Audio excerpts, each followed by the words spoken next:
I can and have talked endlessly about at Fillmore East, the Allman Brothers Fillmore East.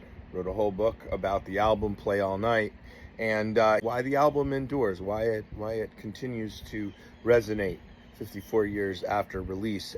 Vitamin ABB, trust me, I'm a doctor. I think the one reason it endures is because what Duane and the original Allman Brothers Band were looking to do with music, they translated it to vinyl, to a record, and people react to that. The entire thing was so brilliantly conceived, from the idea to record the third record live, how they edited it in terms of what songs they included, because it's got 2 old songs on it, you know, songs they'd already released before.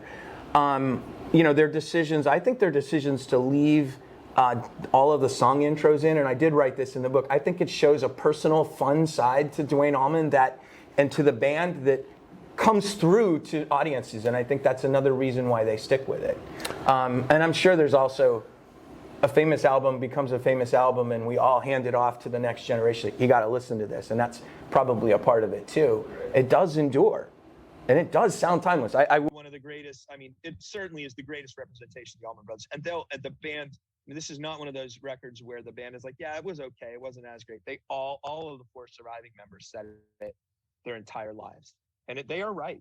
And the versions that Tom Dowd and that band picked for this album were correct, including the patch on "You Don't Love Me," the putting the 2 versions together. It was brilliantly done and perfectly timed. And then Duane died, you know, a couple months after they released the record, and it's you know, a whole nother ballgame.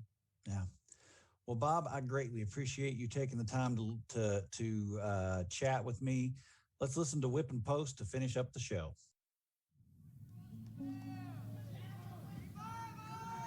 We got a little number from our first album we're going to do for you. Barry starts her off.